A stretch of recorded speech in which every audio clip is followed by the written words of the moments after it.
Hello everyone, welcome to Spinning Iris, or if you've been here before, welcome back. 2021 has gotten off to a rocky start, to say the least. Reading-wise, January started off alright. I finished 2 books that I started in December, sort of a nice carryover into the year. However, things started to turn rough after that, after I picked up 2 newish books that will undoubtedly be on my worst list at the end of the year. All starts with this one, Finding Mary Blaine by Jodi Thomas. This is a sort of, I guess, a self-described romantic suspense novel. Let's look at the back and assess this. Prominent attorney's wife killed in bombing. The morning's newspaper headline leaves Blaine Anderson reeling. Only a few hours ago she'd dragged herself dazed and bleeding from the smoking rubble, but it might as well have been a lifetime ago, because now the world believes she is dead. Before Blaine can reach her husband, the bomber strikes again. With terrifying clarity, she realizes he's bent on wiping out the witnesses to his crime, and she's one of them. Without money and ID, she becomes Mary Blaine, hiding in a homeless shelter, knowing it's too dangerous to go home. Meanwhile, her husband Mark realizes his carefully managed life is beginning to crumble.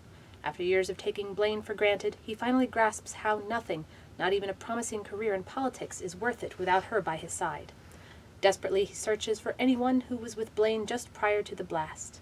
But instead, he finds someone much more important.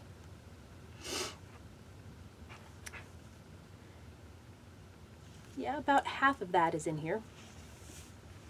There is a little bit of suspense, mostly in the efforts of tracking down Blaine, and especially at the climax at the end. As for romance, well, if you're looking for steam, you'll be seriously disappointed in this. There are a grand total of 2 heavy makeout sessions in this book that are rudely interrupted. Major tease. And 1 grand, lukewarm love scene at the end between husband and wife. I say lukewarm. It is. There's nothing juicy.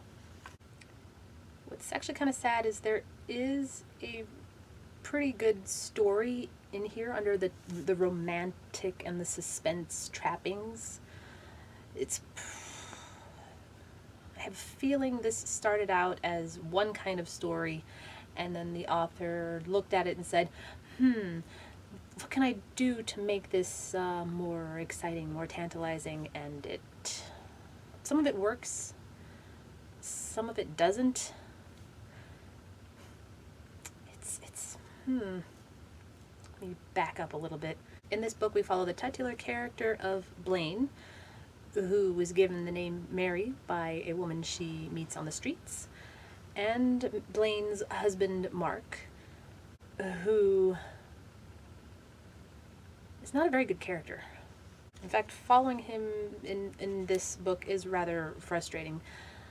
There are moments where it's understandable why his character is doing what he's doing, and then there are other instances where he should be doing something else. He really should be doing something else. Example, while Blaine is trying to survive on the streets while hiding from the bomber who is trying to kill her, she's making new friends, sort of building a new family around herself. What is her husband doing? Well, understandably, when he thinks she is dead, he is basically broken and sort of doesn't do anything. He doesn't really take good care of himself. But when he learns that Blaine is not dead, but missing, it's very strange. He doesn't get angry, he kind of turns into a zombie, only instead of walking around saying brains, give me brains, feed me brains, he is saying, he's crying into the night, oh Blaine, why did you leave me? And occasionally talking to the detective looking for the bomber. In fact, that detective is a bit of a disappointment. He's not the cliche I was expecting, because he was giving off a lot of weird vibes when he first entered the scene in here.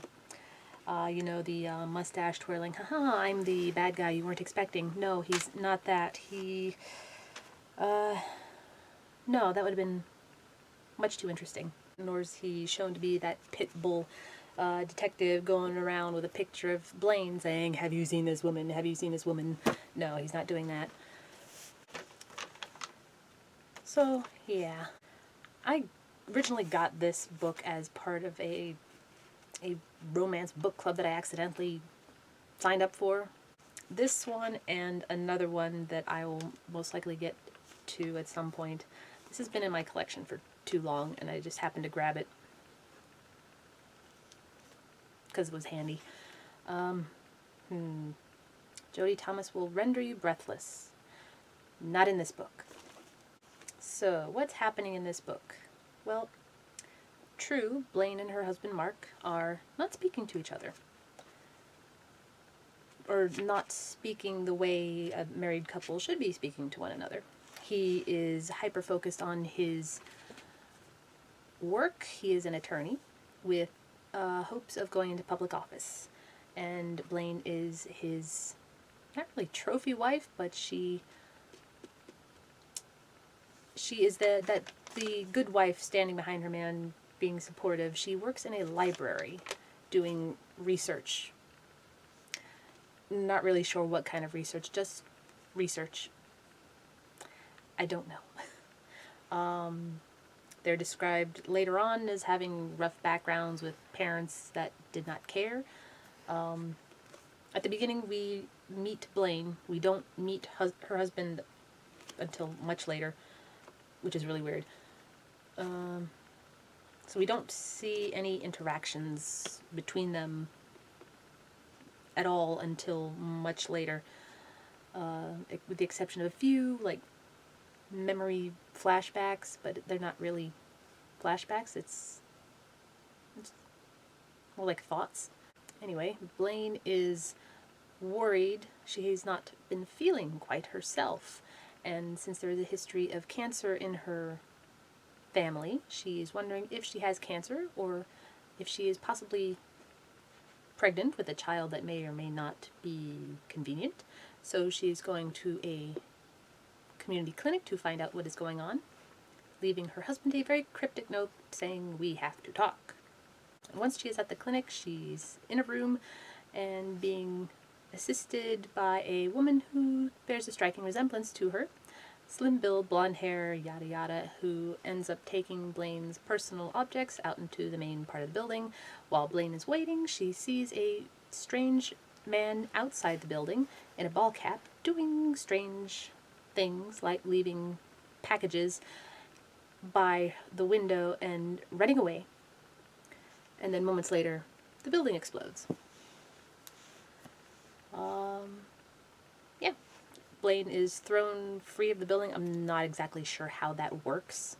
Since the way it was described, I believe she was like right under the window he was putting the bomb under. I'm not sure how that works, but anyway, she gets thrown from the building. She manages to crawl away, but is buried under a pile of debris and kind of gets knocked unconscious. When she wakes up, there's just a ruin of the clinic, and the security guard who works for the clinic is there, sees her, mistakes her for a drunk who's just happened to wander onto the crime scene. He escorts her off. Turns out he is one of the witnesses to the bomber. He had seen the man outside and said, if I find him, I'm gonna turn him in. And wouldn't you know, next day he's dead. Yeah. So Blaine, dazed and confused and with only one shoe, walks a little ways, clear her head, sits down next to a couple of bag ladies at a bus stop. One of them calls her Mary and gives her some slippers she had dug out of a hospital trash bin. And the other one gives her some advice on where to get food and how to just basically survive on the street. And these two ladies are who we will come to know as the Annas. Chocolate Anna and Vanilla Anna.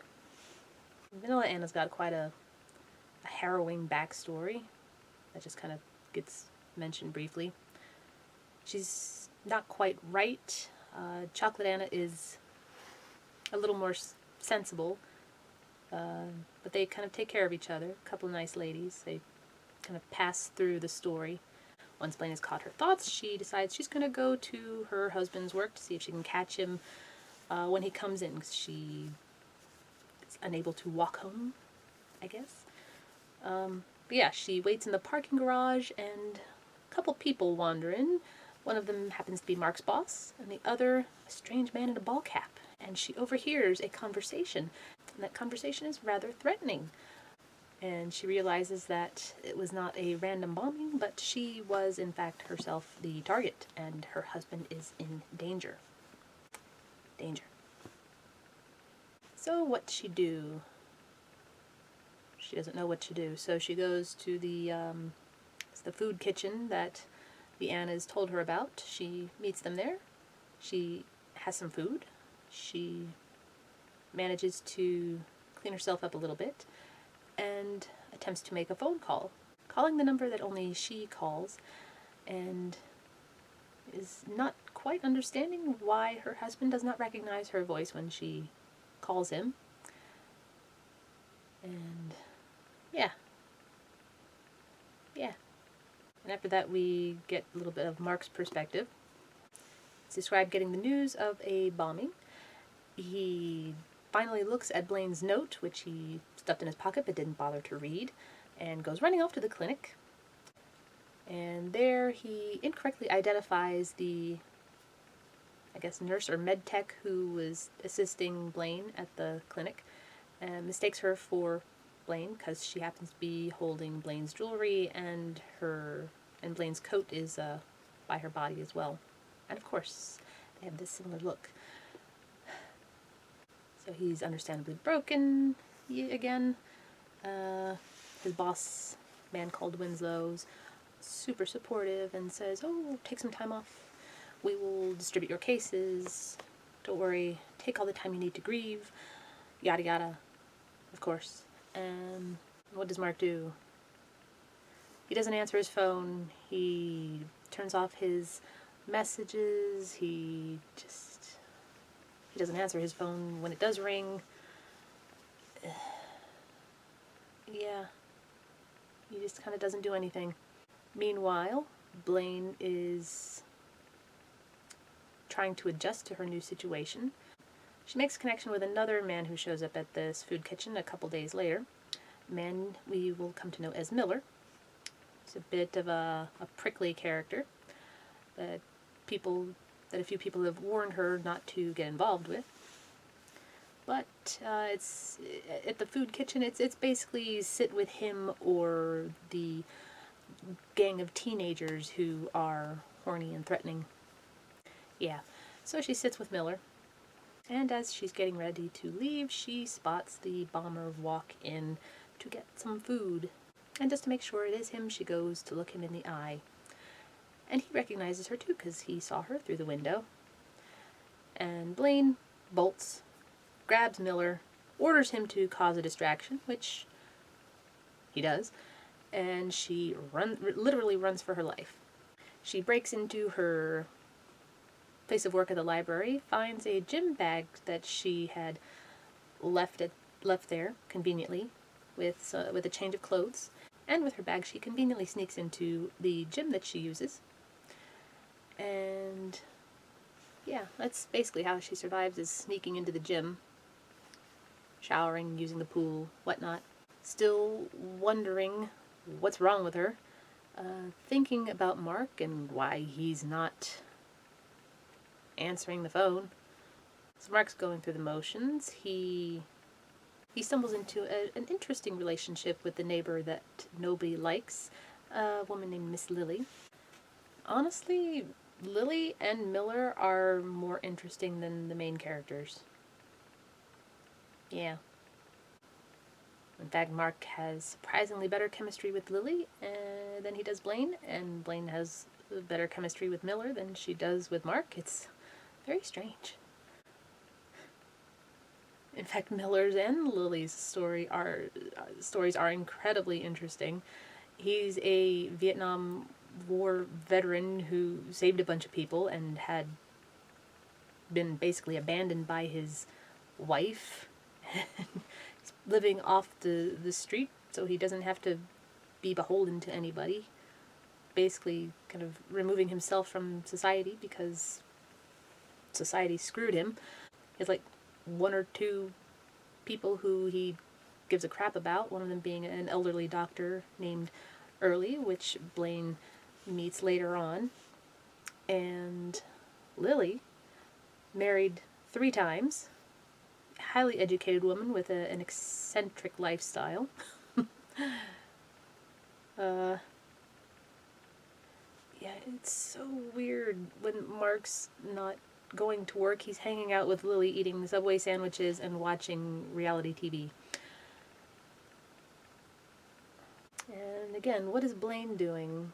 She makes a couple of attempts to call Mark's cell phone, which at some point got stolen. He went into work late one evening, caught his boss talking to the mysterious ball-capped bomber, who he, of course, because he doesn't know that.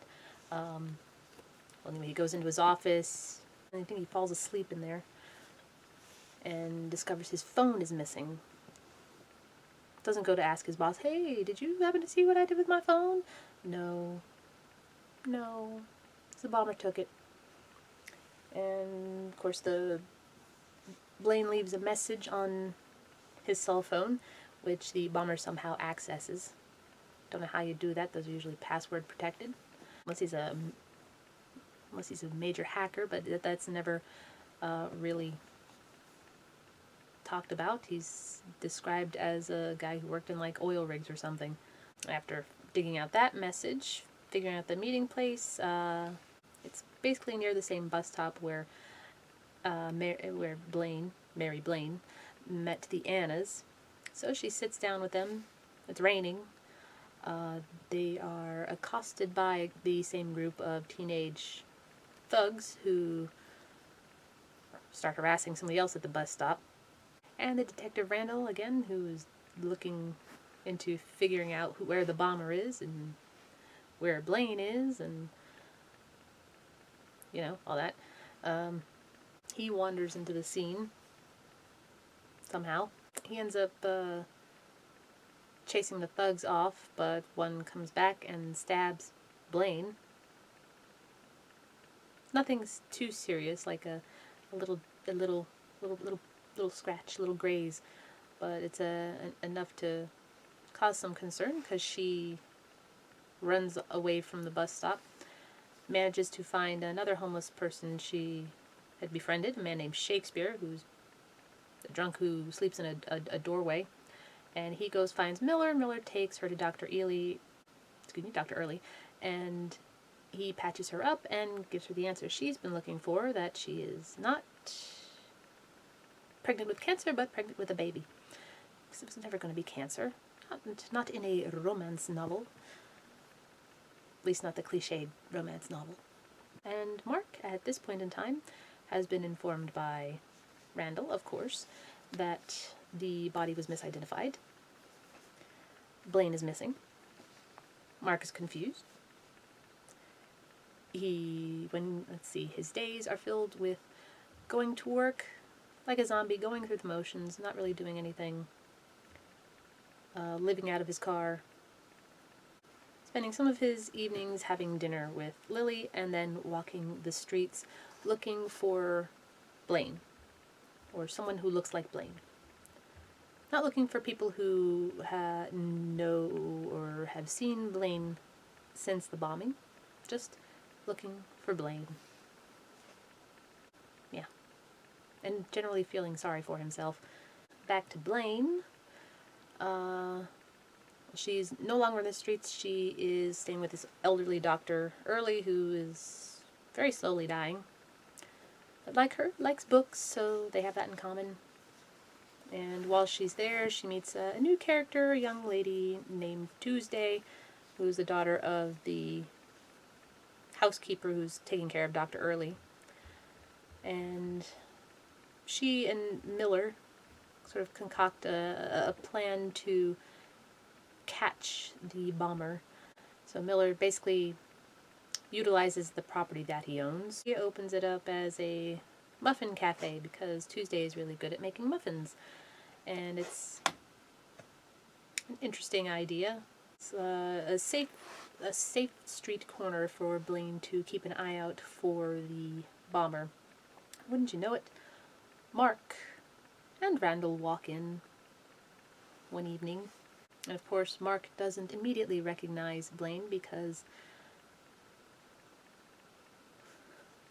well, as far as we can tell from the book, they haven't seen each other for months. Yeah, go figure that. What do Mark and the detective do when they're together? Well, the detective brings up an interesting idea that maybe Blaine was the target originally, but why would Blaine be the target? Who would want to hurt Blaine? Who? Maybe she was kidnapped. No, but why? They're not rich, apparently. Or not, super rich. They're comfortable rich. Sort of. Then suddenly Mark gets an epiphany during their conversation about the connection between the bombing and Blaine's disappearance. That, maybe Winslow, my boss, is connected somehow. Detective's like, you know something. And Mark's like, well, no, I'm not sure. Give me a few days to investigate. There's a section that seems to be missing because Mark says he's going to go into work and see if his hunch about Winslow is going to pay off. But on the way home, he stops by Lily's and he talks about the waitress at this muffin cafe. There's just something about her. So Lily says, give her smell her. See what she smells like. So we basically skip ahead 3 nights. All from Blaine's point of view. And then Mark wanders back into the cafe. Gets a good whiff of Blaine. Or as she's still known, Mary. After sniffing her, and then after her sucking his lips off, and some groping in the hallway, and during their makeout session, he thinks, maybe she has brain damage. Maybe she lost her memory. Why was she at the clinic? What is she doing here? Why is she calling herself Mary? Does she know who she is? What do I mean there was a section missing in that span of 3 days? Well, this paragraph really pissed me off when I read it. I'll read it to you. He discovered a few disturbing facts about Winslow over the past 3 days. The man had ties with a few big oilmen, and it looked as if he had been doing them favors for a while.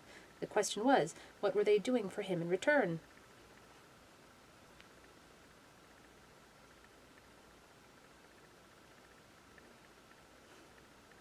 Why is that paragraph there? This is right after their quick make-out session that is interrupted by the detective saying that someone's being attacked. And why did we not see this research being done during those 3 days? Now, Miss Jodi Thomas, it seems, serves as writer-in-residence at West Texas A&M University, enjoying young writers grow. Surely, Miss Jodi Thomas, you know that showing is better than telling. And that paragraph does not belong there. No. That investigation warrants its own chapter. We do get a little bit of some investigating in another chapter later on. A little later on. Mark enlists the help of Lily to distract Winslow while Mark rifles through Winslow's files, making copies of various papers, because he takes those papers to Randall while they're at the meeting at the Muffin Cafe, basically is saying everything that he's found. I think it would have been a lot more fun if we'd seen him find and discover all this crap in the moment. A lot of the, why did she leave me? Where is she? Oh, Mark, I miss you. Where are you? Why aren't you answering your phone? A lot of that could have been cut out, and a lot of this showing of actual investigating could have been thrown in, you know? At least thrown another 10, 20 pages of investigating. You know, this little paperback it's 377 pages. It's okay for this to be 400 pages.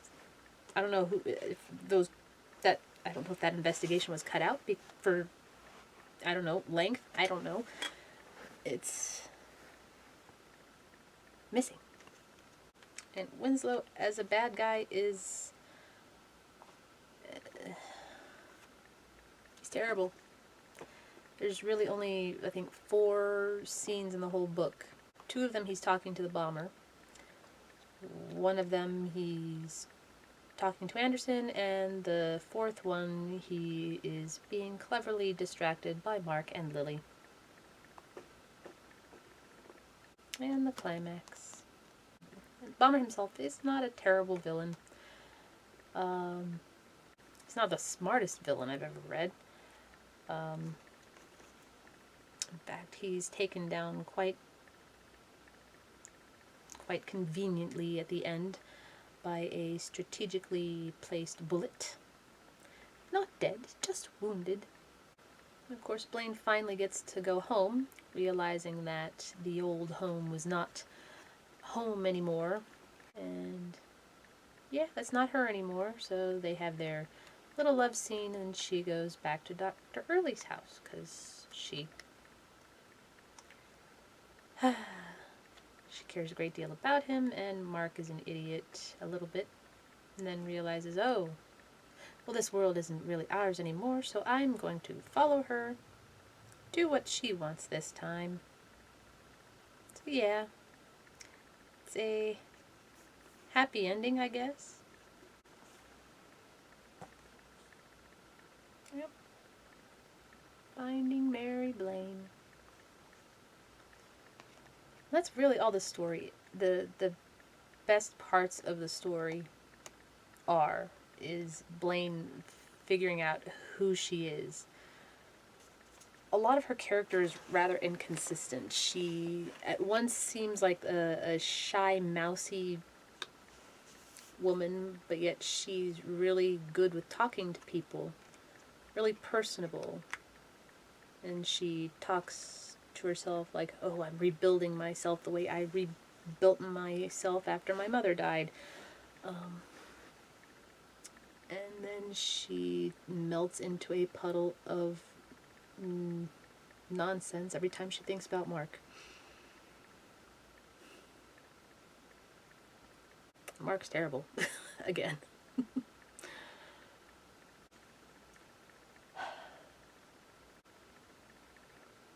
But reading a book like this makes me realize that I have been so spoiled by Nora Roberts.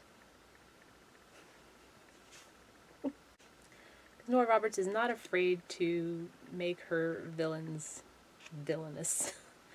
She is not afraid to put in uncomfortable situations. What's really another really good thing about this book in particular is highlighting the homeless situation in Austin.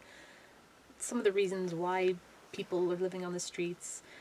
Some of them are there by choice. Some of them are there because they have no choice. In the case of, Vanilla Anna, her entire family was killed in a tornado, and she never recovered. The homeless man Shakespeare that Blaine meets, he's an alcoholic. He lives in a bottle. He's a nice guy, but he's a drunk. And like I said before, Miller, he just doesn't want to be beholden to anyone, so he lives modestly, just kind of passes through. Not quite like a zombie, but, not helping, not hurting, just existing. But yeah, the homeless perspective, Blaine finding herself in that situation, that's honestly the best part of the whole story. I think it might have been better if Miller had been a love interest instead and Mark had been made to be more of a villain. I think that would have been much more interesting. a better cliche. But yeah, mediocre romance, mediocre suspense. I'm hoping this is not a typical Jodi Thomas. I'll probably look her up again to see if there's something a little more steamy, because the makeout sessions they're a little bit spicy. A mediocre read. I'll probably forget it by the end of the year. So yeah, that's all I have right now. I'll probably have another one of these for the other book I'm reading right now. Forcing myself to read. It's one of the worst books that I've read in a very, very long time. In fact, it might be the worst book I've ever read.